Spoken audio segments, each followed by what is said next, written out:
दीपावली नई शुरुआत का प्रतीक है और इस मौके पर अगर आप एक फ्रेश इन्वेस्टमेंट करना चाहते हैं तो दो नाम को नोट कर लीजिए, रामदेव अग्रवाल और मधु केला। ये दोनों इन्वेस्टिंग जगत में इन दोनों का नाम बहुत अदब से लिया जाता है। दोनों ही मार्केट के मेगा ट्रेंड्स पकड़ने में माहिर हैं। इनके अनुभव का संसार इतना गहरा है कि कुछ शब्दों में इनको इस समय मुझे बयान करना थोड़ा शायद बेमानी होगा, लेकिन एक चीज़ जरूर कह सकता हूँ कि अगर आप इन दोनों के विजन को फॉलो करेंगे तो स्टॉक मार्केट में लॉन्ग टर्म में काफ़ी वेल्थ क्रिएट करेंगे। ये दोनों ना सिर्फ एक अच्छे इन्वेस्टर्स हैं बल्कि बहुत बेहतरीन इंसान भी हैं और स्टॉक मार्केट में इन्होंने काफ़ी पैसा कमाया है, लेकिन सोसाइटी को गिव बैक करने में भी ये पीछे नहीं रहते हैं। तो जानिए, आज चलते हैं, इनसे बात करते हैं और जानते हैं कि इस दिवाली पर वेल्थ क्रिएशन अपॉर्चुनिटीज़ कहाँ पर हैं। Ramdev ji, Madhu ji, thank you so much आज मेरे साथ इस स्पेशल शो में जुड़ने के लिए। आप दोनों को दिवाली की बहुत बहुत शुभकामनाएं। सबसे पहले तो अनुज, आपको भी बहुत शुभकामनाएं। आपके सारे दर्शकों को दीपावली की बहुत बहुत शुभकामनाएं। पिछला साल अच्छा रहा, आने वाला साल और आने वाले कई साल बहुत अच्छे हो, यही माता लक्ष्मी से प्रार्थना है। बिल्कुल। रामदेव, आपसे शुरुआत करता हूँ। कैसा फील कर रहे हैं इस दिवाली पर? मतलब मोमेंटम है मार्केट में, ऑल टाइम हाई पैसा आ रहा है और करेक्शन तो कोई आ ही नहीं रही है मार्केट में। मिड कैप, स्मॉल कैप सभी चल रहे हैं। क्या व्यू है इस समय?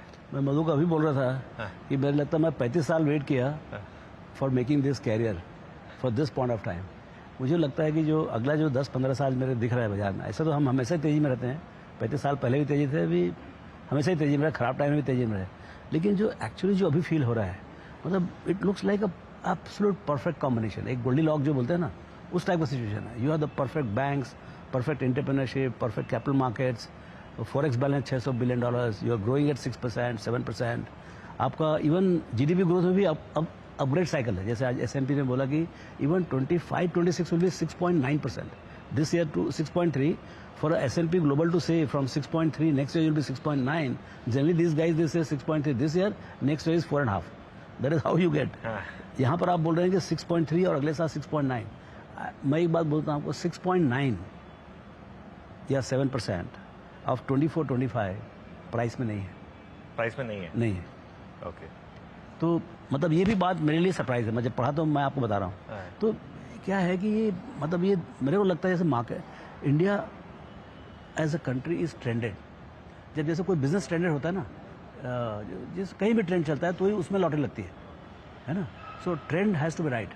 तो ये मुझे जाता है जैसे आज जापान का 70s और 80s में था, चाइना का ये लास्ट 2 दशक का ऐसा था, अमेरिका के लिए 2080 से 2000 तक का बहुत ज़बरदस्त डिकेड था। ऐसा लगता है मुझे इंडिया का डिकेड आ गया है और ये डिकेड चलेगा, 2 डिकेड चलेगा मालूम नहीं, लेकिन अभी तो बहुत एक्साइटिंग दिखता है। ओके। मधु, आपको भी लग रहा है कि इंडिया का दौर आ गया है? मतलब एक ना सिर्फ टाइम बल्कि एक दौर, अगला 10 साल, 20 साल, 50 साल हमारे हैं। 50 साल तो बोलना कठिन है अनुज, पर मैं ये जरूर बोलूँगा कि ट्रेजेक्ट्री वाइज ये सब नंबर्स की अपन बात पहले भी कर चुके हैं। जब गवर्नमेंट ऑफ इंडिया जाके डेवोस में प्रेजेंटेशन करती है और बोलती है कि हमारा एस्पिरेशन है कि हमको $35 ट्रिलियन जीडीपी बनना है, and we are today at 3.5 trillion, that itself speaks volume about the ambition of the top people, where they want to go. And this is not only government of India, whether it is top business people of India or top people in the world, they are all signaling. Now whether it will be 25, 30, 35, 40, it is all irrelevant. We know the trajectory is up. अनुज, ये जो मैं यहाँ पे एक सिर्फ बोलना चाहूँगा मेरे अनुभव से, हम दिवाली से दिवाली तक की बात करते हैं, पर आप बताइए, आप भी इतने साल से ही करते हैं, कौन सा दूसरा इन्वेस्टमेंट आप करते हो जिसमें आप 1 साल का सिर्फ व्यू लेते हो? कोई भी नहीं शायद। आज तो बैंक में भी मैं पैसा डालता हूँ तो मेरा कम से कम 3-5 साल का व्यू होता है कि 5 साल में मेरे को एफडी में सबसे ज्यादा रिटर्न मिलेगा तो मैं 5 साल वाला करता हूँ या 3 साल वाला करता हूँ। रियल एस्टेट में तो और भी ज्यादा लंबा। रियल एस्टेट में मैं सोना लेते हैं, हम क्या रोज जाके सुनार को पूछते हैं कि क्या भाव है करके, राइट? कोई नहीं पूछता है ना।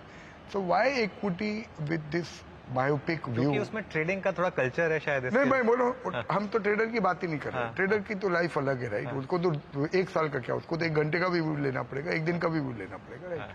हम उनकी बात नहीं कर रहे हैं। We are not experts in trading, हम सिर्फ इन्वेस्टमेंट की बात कर रहे हैं। तो मैं बोल रहा हूँ कि इस दिवाली पे आपके जरिए मैं आपके दर्शकों को ये बोलना चाहूंगा कि please, wealth creation is not a destination. Wealth creation is a journey. And this Diwali, जैसे हम बॉम्बे से कलकत्ता ट्रेन में जाते हैं तो 50 स्टेशन आते हैं ना, ऐसी हमारी लाइफ में और 20 दिवालियां आएगी. बट आप ऐसा व्यू मत रखो कि हमको 1 साल के अंदर पैसा बनाना है. अगर वो व्यू नहीं रहेगा अनुज ना, तो इंडिया में बहुत अपॉर्चुनिटी है. मैं बॉम्बे से कलकत्ता वैसे गया नहीं ट्रेन में कभी, लेकिन मैं गया हूँ तो मुझे पता है कितने स्टेशन आते हैं. हाँ नहीं, ऑब्वियसली वो क्योंकि मैं इसलिए कह रहा हूँ कि दिल्ली मैं तो से रायपुर बॉम्बे कई बार गया हूँ ना. दिल्ली बॉम्बे मैंने कई बार किया है, लेकिन तो दिल्ली बॉम्बे में बहुत स्टेशन आते हैं. हाँ, दिल्ली बॉम्बे में भी बहुत स्टेशन आते हैं. हाँ खैर बिल्कुल नहीं, ये बात बिल्कुल आपकी सही है मधु भाई, और आप हमेशा इस बात को कहते रहे हैं कि थोड़ा सा आप एक लॉन्ग टर्म का विजन रखेंगे तो मार्केट में अच्छा पैसा हमारे बनेगा. करियर में अनुज, अगर हम खुद बोलना चाहें ना कि कितना बड़ा एक्चुअली मिस्टेक हो गया ना, कि हमको भी समझा नहीं ना. आज समझ रहे हैं इसलिए हम पार्ट करना चाह रहे हैं. मैं जब मोतीलाल ओसवाल में ज्वाइन किया 91-92 में, 93 में, उस समय इंडिया का जीडीपी $300 बिलियन था. आज $3.6 ट्रिलियन है. और कितने शेयर 1000, 2000, 5000 गुना हो गए इन दिस पीरियड. मैं 100-200 गुना की बात नहीं कर रहा हूँ.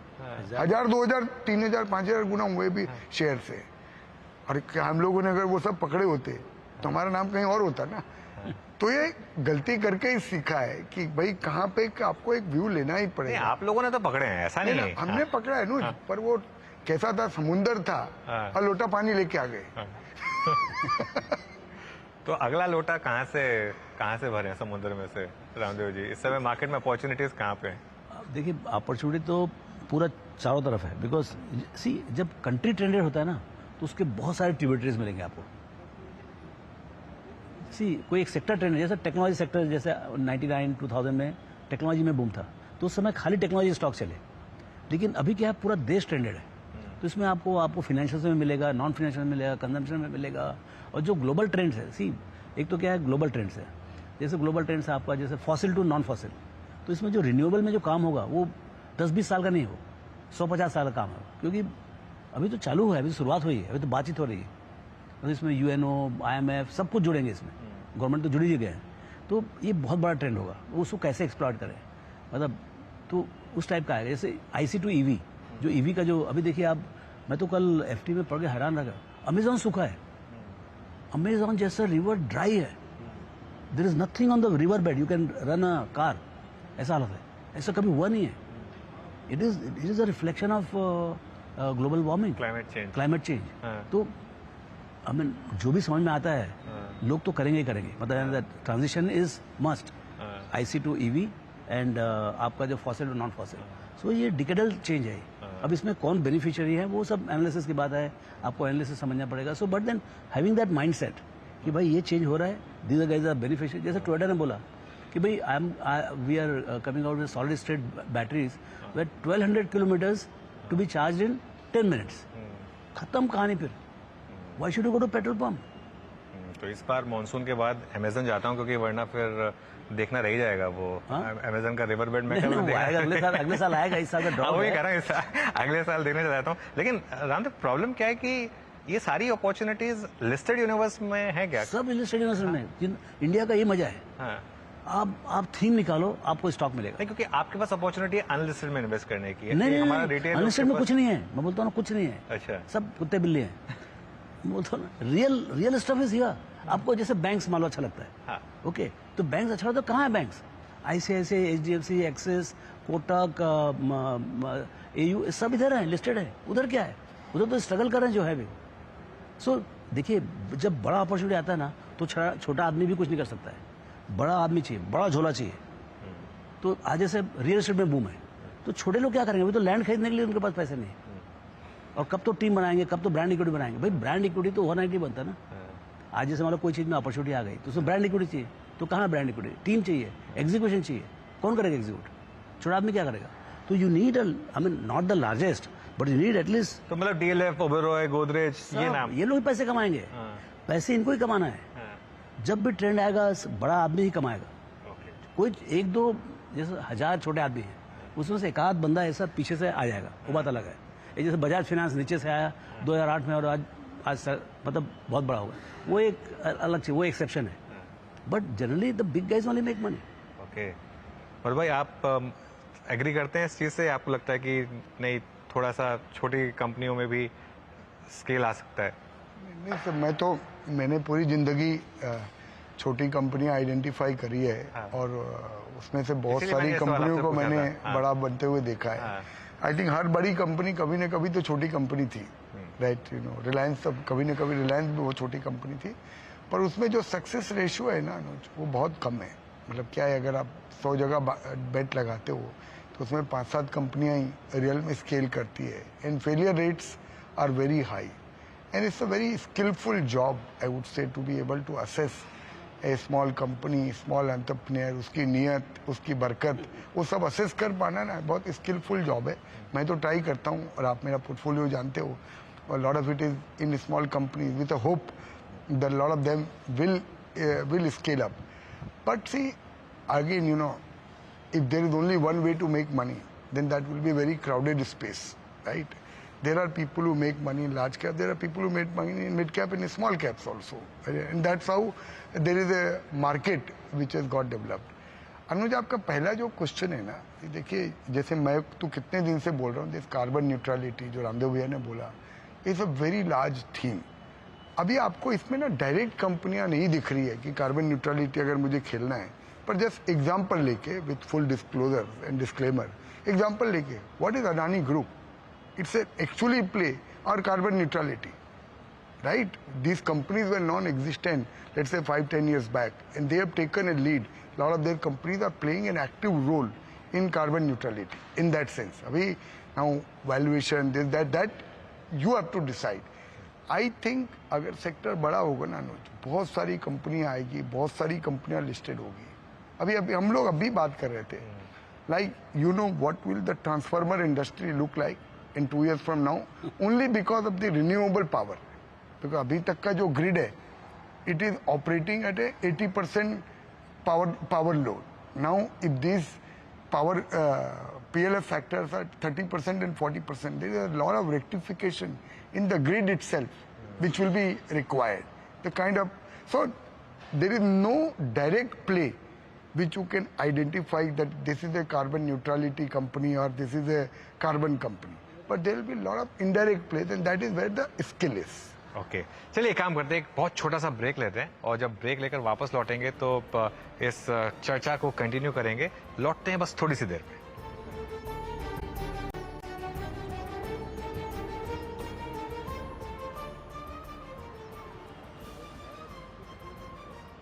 स्वागत है आपका ब्रेक के बाद, और मैं बात कर रहा हूं आज मधु केला और रामदेव अग्रवाल से। अच्छा, मैंने एक चीज़ बताई थी दोनों के बारे में कि दोनों ने काफ़ी वेल्थ क्रिएट की है और दोनों काफ़ी माहिर हैं मेगा ट्रेंड्स पकड़ने में, काफ़ी मल्टी बैगर पकड़ने में।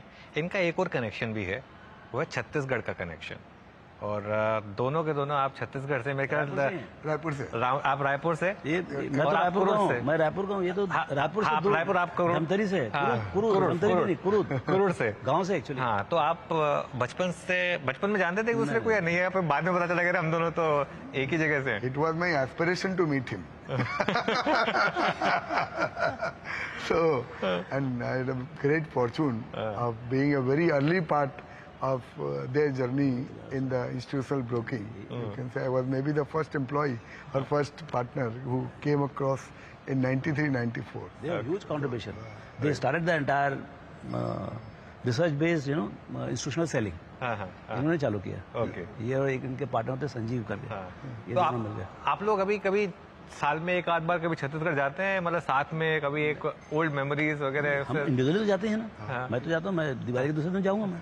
अभी देर अभी एक बार आपको लेके जाएंगे रायपुर। नहीं, वो आपने मुझे कहा था, आपने मुझे प्रॉमिस किया था। एक बार पक्का जाएंगे आपको लेके Raipur. This is a promise to all the people who are in Raipur, आपको लेके जाएंगे। और रायपुर के हमने लिए बात की थी कि एक शो हम रायपुर से करेंगे, रायपुर के लिए पक्का आप भी चलेगा, फिर मजा आएगा। अच्छा, रायपुर एनीथिंग, हाँ, एक शो वहाँ से करेंगे, पक्का करेंगे। बिल्कुल बिल्कुल। अच्छा, चलिए ठीक है, अब बात करते हैं कुछ और थीम्स की। तो रामदेव, इस समय बड़ी थीम्स क्या हैं? एक तो आपने ऑब्वियसली अभी कुछ पैसा डाला है, ये जो न्यू एज स्टॉक्स हैं, ये आपने मतलब डिस्क्लोज करके बोला है प्रॉपर कि यहाँ पर अब वापस एक वैल्यूएशन कंफर्ट में आ गए हैं और एक ग्रोथ स्पेस दिख रही है। वो उसके अलावा कोई और थीम जो आप इस समय इन्वेस्ट कर रहे हैं जहाँ पर?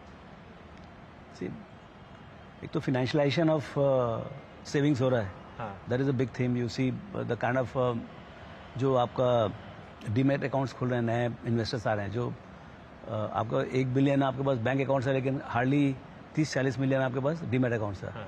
अभी कोविड आया तो आपका ऑनबोर्डिंग डिजिटल इंफ्रास्ट्रक्चर भी था और सब डिस्काउंट ब्रोकर्स हो रहा है, सो टेक्नोलॉजी भी आ गया। वो सब मिला के अभी 30 से 40 लाख अकाउंट पर मंथ आ रहे हैं, 10x।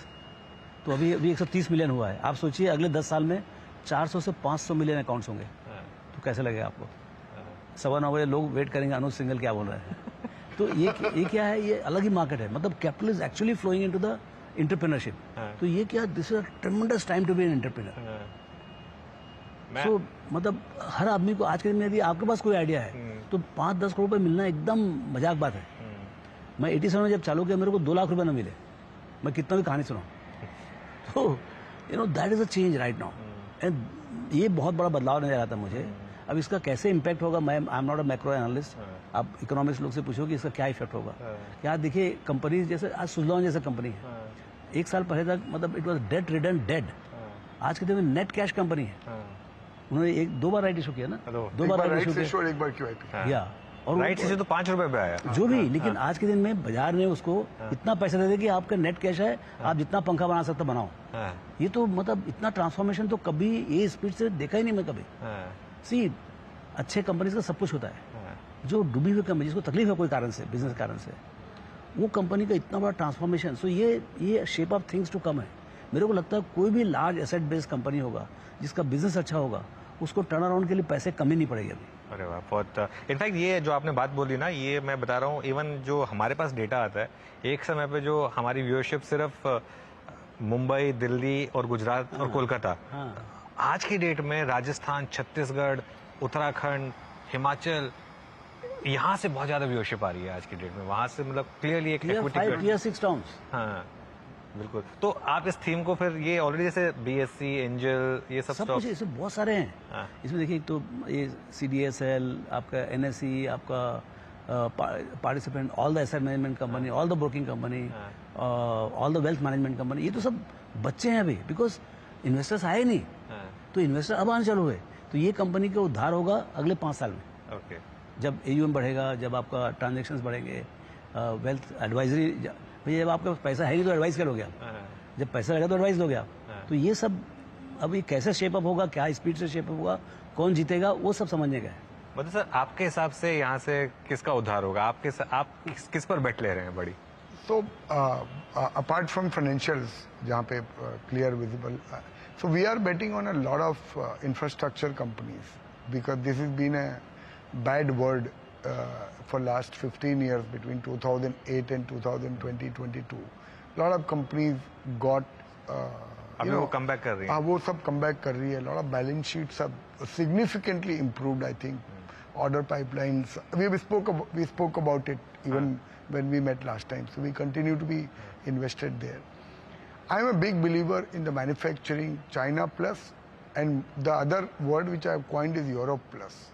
Because ये क्या है यूरोप? ये यूरोप प्लस ये अनुज की मैं जितनी कंपनीज में इन्वेस्टेड हूँ ना, वो बोल रहे हैं अभी यूरोप से manufacturing is actually shifting to India. Okay. Lot of players are now talking कि because Europe has in a way become uncompetitive, and अभी ये जो गैस का जो हुआ यूरोप में प्रॉब्लम, उसकी वजह से भी ना, so and there is a problem of labor there is a problem of cost etc etc. तो ये जो अनुज द बिगेस्ट लॉटरी जो इंडिया का लगा है ना, विच इज रियली अनस्पोकन और under spoken I would say, is the new geopolitical realignment which has happened. वो जो रशिया यूक्रेन की वॉर के बाद से, रशिया यूक्रेन, अभी ये जो मिडिल ईस्ट में हो रहा है, राइट, इसमें क्या India is a neutral country. Can you believe today American president goes in the stage and says, India is our best friend. Next day, Russian president comes and says, India is our best friend. They both are fighting, but India becomes their best friend. What more can you ask for? Fine thing, and ये जब geopolitical होता है ना अनुज, तो यहाँ पे फिर आदमी ये नहीं देखता कि मेरे को कोई मेरे विरोधी देश से 5% सस्ता मिल रहा है कि 5% महंगा मिल रहा है। उसको तो खरीदना वही है जो उसका विरोधी नहीं बनाता है, right. So India is also one big beneficiary, and this has all come. This manufacturing has come at the time when we have a decisive leadership. PLI में अनुज उन्होंने बोला है कि हमको 2 लाख करोड़ का 5 साल के अंदर बेनिफिट देना है।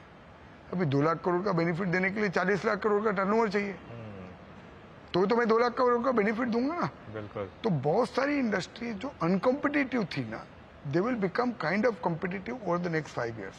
तो वी ऑब्वियसली एक चीज, it's a Diwali show, I don't want to be negative, but I want to warn all investors, it is not hanky dory.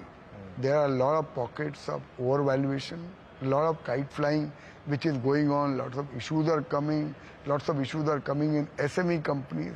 So, and we have seen wealth creation is difficult, wealth distraction is very easy. So if you have to make sure that what you are doing, you have done your homework, you have complete pakad on your company, etc. And plus, you have a horizon to invest. If it was making money was so easy, तो हर आदमी कमा लेता ना। बिल्कुल। Actually मैं यही last सवाल पूछना चाह रहा था कि इस एक कोई कॉशन या कोई एक लास्ट नोट अगर आप इन्वेस्टर के लिए छोड़ना चाहें तो वो तो मधु भाई आपने तो बोल दिया। रामदेव, आपकी तरफ से कोई एक आखिरी समृद्धि का मंत्र निवेशकों के लिए इस समय किस चीज़ पर ध्यान रखना है? ये कि भाई आप डिसिप्लिन रहें इन्वेस्टिंग में। जैसे मधु का में सबसे बात है, कोई एसेट क्लास तो बताओ जहाँ पर 2, 4, 5 दिन में पैसे बनते हैं या 6 महीने में पैसे बनते हैं, 1 साल में पैसे बनते हैं। You know, even in fixed deposit you need 3, 4 years, 5 years to get that 1% extra. So यहाँ एक तो पहली बात आप ये समझें कि portfolio wide return is more important than getting one stock right. एक स्टॉक में आपका मल्टीबैगर हो जाएगा, लेकिन अल्टीमेटली आपका portfolio how well it is doing. And it is a stark reality to me कि भाई beating that index bye 2-3% is a huge achievement across the time period. 10 साल के लिए यदि आपने 3-4% से इंडेक्स को बीट कर दिया तो बहुत बड़ा बात हो जाता है। तो मतलब लोगों को पूछिए आप कितना रिटर्न चाहिए, 25-30% तो बन जाए ना ऐसा। जो कोई बोले 1 साल 2 साल में डबल हो जाए, अरे भाई 2 साल में डबल हो तो 40% रिटर्न होता है across the portfolio, can not make it. So ये रियलिटी होना चाहिए। आपका एक्सपेक्टेशन सेट रखो आप 12 से 14%, 5-6 साल में डबल ऐसा रखो आप, क्योंकि आपको फिक्स डिपॉजिट में तो आपको 12 साल लगेगा ना डबल होने के लिए। तो ये आप रख के रखो। बाकी तो भाई देश की जर्नी है, इक्विटी मार्केट है, एक्साइटिंग है, हो सकता है आपको 15-17 में मिल जाए, लेकिन जब आप मार्केट में रहोगे तो ही जाके वो ऑप्शन मिलेगा, बिल्कुल, अदरवाइज नॉट। मैं ऐड करना चाहूंगा यहाँ पे, रामदेव भैया जो बोल रहे हैं ना, investors are generally asking the wrong questions. हर समय क्या पूछते हैं जब आपको मिलते हैं, मेरे को बोलते हैं क्या लेना है और कब लेना है। वो दो द रॉन्ग क्वेश्चन, कितना लेना है और कितने समय के लिए लेना है, right. Do the right questions to ask. तो अगर आपने सपोज आपसे कोई मिल लिया, 5% इक्विटी में डाला, 10% इक्विटी में डाला, people have made stock markets as a means of making income. It's the wrong choice. These are temples for wealth creation. If you look at it from that perspective, then you will create a lot of wealth. And if you write the right question, so the whole message which I want to give to the people, don't be in a rush. It's not any race course which is happening here. कि यहाँ पैसा 1 महीने के अंदर double हो जाएगा, जब double होगा तो आधा भी हो सकता है। You put substantial saving as you can put in equity, leave it for a period of time, and it is not 25 years back. There are very, very smart people who are willing to do this job for 1% fee. बिल्कुल। In fact मैं तो ये कहूँगा कि index को beat भी ना करें। अगर आप 20 साल में सिर्फ जो इंडेक्स ने किया उतना कमा लें तो 20 साल में 20 गुना और 40 साल में 400 गुना पैसा बन सकता है, अगर आप सिर्फ कंपाउंडिंग, पावर ऑफ कंपाउंडिंग पर बिलीव करें तो। मधु भाई, रामदेव जी, बहुत बहुत शुक्रिया आज हमारे साथ जुड़ने के लिए, और एक बार फिर से मेरी तरफ से आप दोनों को और आपके परिवार को दिवाली की बहुत बहुत शुभकामनाएं। Thank you so much. Thank you so much.